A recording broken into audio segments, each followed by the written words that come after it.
Since the moment humanity first began using ships for transportation and trade, pirates have existed alongside them.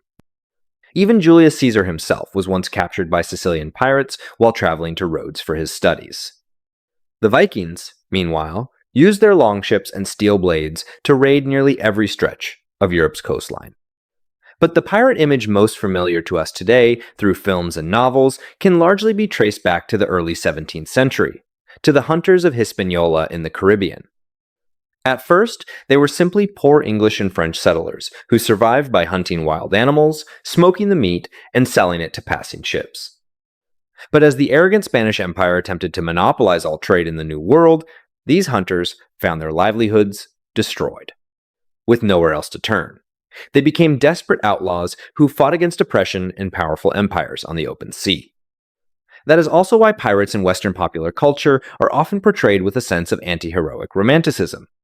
Yet while these fugitives sailed the seas, evading the law, resisting authority, voting on decisions, building systems of protection, and even revising their own codes of conduct, we should not forget the true meaning behind the word pirate itself. The earliest origin of the word itself actually referred to those first hunters of the Caribbean, men who adopted indigenous techniques to create what became known as boucan smoked meat, slowly cured over green hardwood fires.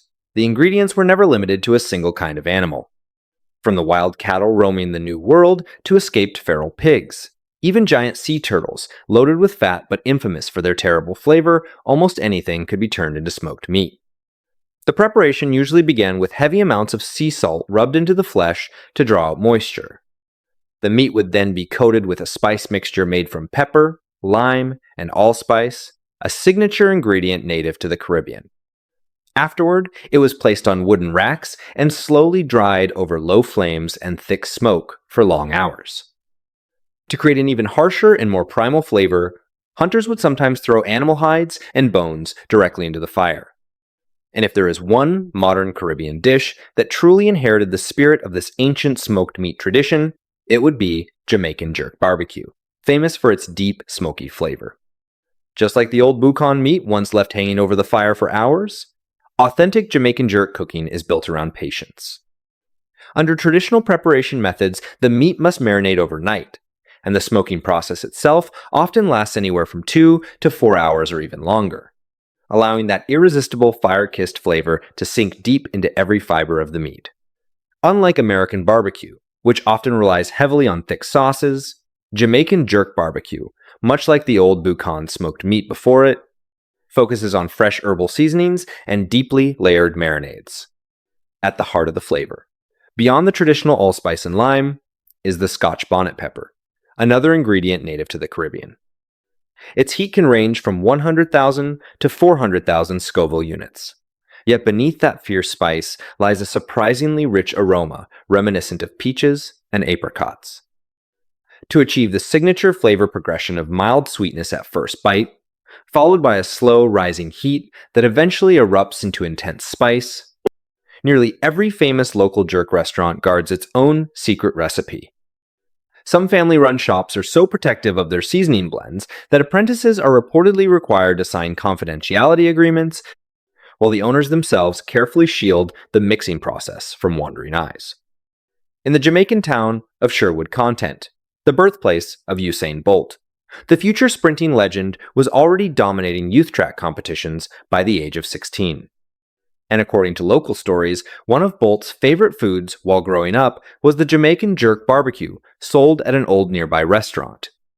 That is why local media later joked that the secret fuel behind Bolt's impossible speed might have been hidden all along inside the kitchen of that humble jerk barbecue shop. As the early 17th century unfolded, the hunters of Hispaniola gradually abandoned the supply business built around boucan smoked meat. Armed instead with cutlasses, flintlock pistols, and barrels of rum, they embraced an entirely new way of life. Before long, these ambitious young pirates were no longer satisfied with merely roaming the Caribbean Sea. They raised their sails and crossed the Atlantic, passing around the Cape of Good Hope into the Indian Ocean, where they set their sights on the treasure-laden merchant ships of the great empires, vessels filled with silk, jewels, and precious spices. This period would later become known as the Golden Age of Piracy. Then came the year 1713. After the death of the last Spanish Habsburg king had plunged Europe into 13 years of brutal warfare, the signing of the Treaty of Utrecht finally brought a temporary peace. In the aftermath, the major naval powers rapidly downsized their fleets and dismissed huge numbers of sailors. Unemployed and desperate, many of these seamen soon turned to piracy under the influence of legendary figures such as the pirate king Henry Every, Blackbeard, Edward Teach, the infamous Bartholomew Roberts, and the feared pirate women Anne Bonny and Mary Read. Together, they returned to the Caribbean, the birthplace of pirate power, and established themselves upon the abandoned British colonial settlement known as Nassau. There, they rebuilt a pirate republic that, while never officially recognized, would become one of the most legendary outlaw societies in history. And while these wanted men were busy drinking, gambling, and dividing their spoils, an extravagant European salad once reserved for the wealthy quietly completed its strange journey from aristocratic dining halls to the decks of pirate ships. During the height of pirate culture, it would become one of the most famous and practical dishes served aboard their vessels. Its name was the legendary Salmagundi. The origin of this unusual word is believed to trace back to a 16th century French expression describing the act of combining scattered things into a unified whole. And that was exactly what the dish itself represented.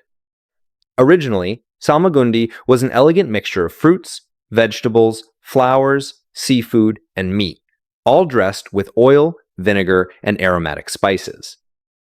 But once it reached the crude and unruly tables of Caribbean pirates, all traces of aristocratic refinement disappeared, leaving behind only the idea of chaotic mixture itself. These outlaws would typically throw together whatever fresh supplies they had just looted with old salted meat and dried fish pulled from the ship's storage, then add pickles, boiled beans, and whatever else was available to create a rough but filling feast for the crew. Wrinkled cabbage, dried onions, and even strange herbs of uncertain origin would all be thrown carelessly into the pot together. To balance the chaotic clash of flavors, the ship's cook had little choice but to drown everything in excessive amounts of oil, vinegar, sugar, mustard, pepper, and whatever seasonings were available. Honestly, trying to give such a messy pile of mixed flavors an elegant name like Salmagundi almost feels undeserved. Calling it a pirate stew or pirate hash would probably be far more accurate, but that was precisely the point. During hard times, it became a practical way to combine every leftover scrap of food into a single, heavily seasoned meal that could keep hungry pirates full without asking too many questions about what they were eating. Yet when fortune smiled and a raid brought in enormous wealth, the very same dish transformed into a stage for pirate captains to display power and raise morale. Exotic seafood, expensive spices, and rare delicacies from both land and sea would be piled together without restraint. The goal was not elegance, but excess, a loud declaration of sudden wealth and reckless triumph. Of course, most of the time, Salmagundi was still nothing more than an ordinary shipboard meal, one small improvement over the usual diet of hardtack biscuits and watered-down liquor that sustained pirates through their long voyages at sea.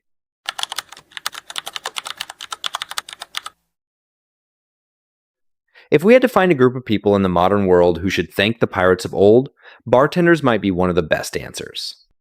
Behind the counter of today's bars, mixologists use flavor, balance, and improvisation, almost like a form of liquid magic.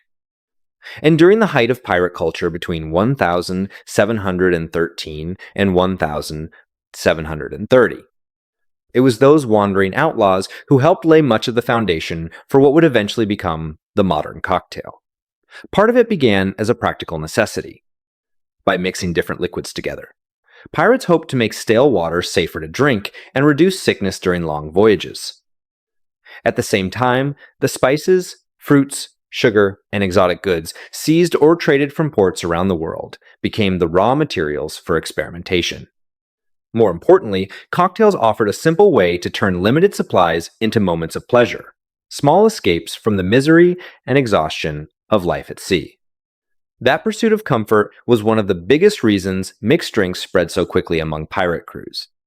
Of course, compared to the International Bartenders Association, founded centuries later in 1951, the pirates themselves understood very little about formal cocktail craft. Their entire concept was usually no more complicated than pouring strong liquor together with sugar, citrus juice, and whatever spices happened to be available. Yet from those rough and primitive beginnings, the spirit of the cocktail had already begun to take shape. Among the 90 officially recognized classic cocktails today, only 2 can truly trace their roots back to the Age of Pirates: the Mojito and the Piña Colada. The modern Mojito is widely considered a classic Cuban cocktail, but its earliest predecessor is often linked to the late 16th century and the English privateer Captain Francis Drake. While Drake's fleet sailed through the Caribbean on dangerous expeditions, his crew suffered heavily from scurvy and tropical diseases. In response, they reportedly mixed aguardiente, an early ancestor of rum, with mint, lime, and sugarcane juice to create a refreshing medicinal drink believed to restore strength and fight illness. The other famous pirate-linked cocktail, the Piña Colada, was also built upon a rum base, blended with coconut cream and pineapple. According to legend, it originated in the 19th century through the influence of the noble-born pirate Roberto Cofresi, who supposedly created the drink to raise morale among his crew during celebrations and periods of rest. One of these cocktails balances the coolness of mint, the sharp bitterness of lime, the lively sensation of soda water, and the burning strength of white rum, becoming the very spirit of Cuban Romanticism later immortalized in the writings of Ernest Hemingway. The other combines the intensity of rum, the silky richness of coconut cream, and the sweet tropical aroma of pineapple into a perfect harmony of Caribbean flavor. Even today, it remains the undisputed queen of cocktails at beach bars and poolside parties around the world.